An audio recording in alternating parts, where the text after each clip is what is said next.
there, Melanie from the Clearwater Marine Aquarium here. Thanks for joining us today for On the Water.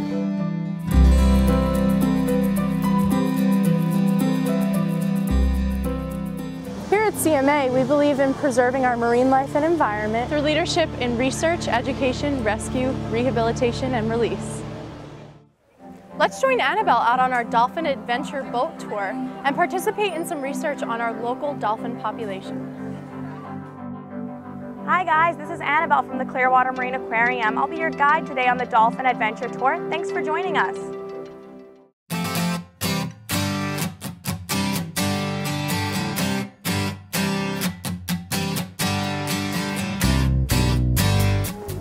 This is awesome.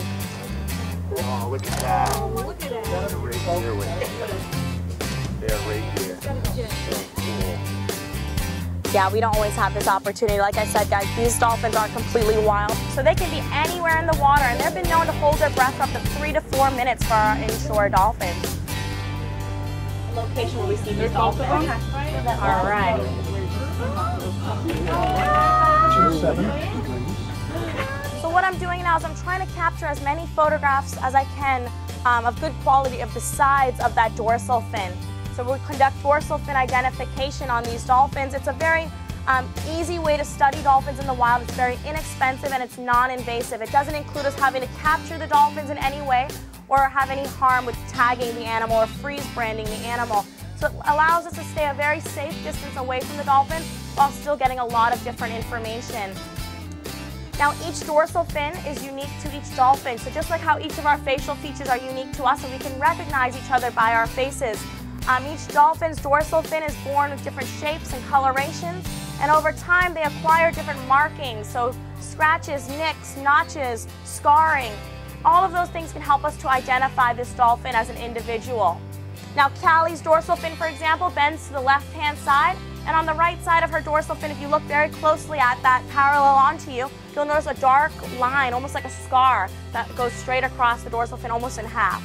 So that's how we can identify her. So when we see the dolphins, one of the first things we're going to do is get that GPS location so we know which areas they're using in the bay and what they're doing in these areas. Now it seemed like the 2 dolphins we were viewing, Callie and Pat, seemed to have been traveling into the bay.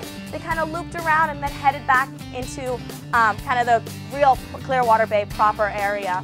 So they kind of just hung out in here for a second. Maybe they were looking for something to eat. I didn't see any hunting behaviors in this occasion here, but sometimes we do see the dolphins kind of corralling the fish along the sea walls and using that to their advantage, and we'll see them kind of hunting along the sea walls.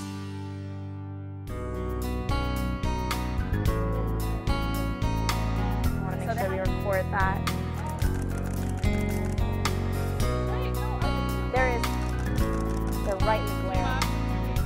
I'm not 100% sure yet. That's Callie still on the surface. Now that boat shouldn't be heading directly to the dolphins. We should kind of stay back a little bit. So as you can see, we're kind of keeping ourselves back away from the dolphins and just kind of observing how they're interacting. It's also important to observe them not only interacting with their natural environment, but also in the case situations like this where there's a lot of boat action around them, a lot of boats following them, chasing them. We want to see the behaviors they exhibit, just in case we can even pick up on any disturbance behaviors. Some disturbance behaviors can be described as tail slapping, where the dolphin will repeatedly take its tail out of the water and slap the surface of the water.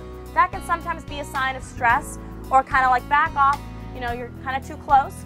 Now it also can be for other reasons as well, so we can't always assume it's a negative behavior, but we can kind of get that idea if there's a lot of boating action around and they exhibit that. Or something else known as chuffing. Chuffing is when we have a very loud exhalation out of the blowhole. It'll be a really loud, almost sounds like a cough, and that can be a sign of disturbance or kind of that they're stressed. So how close is too close when viewing wild dolphins? Join us next week as we continue our tour and learn about Dolphin Smart. Thanks for watching. Tune in next week for part 2. To watch more episodes, visit us at www.seawinter.com/onthewater. And don't forget to follow us on Facebook for sneak previews of each new episode.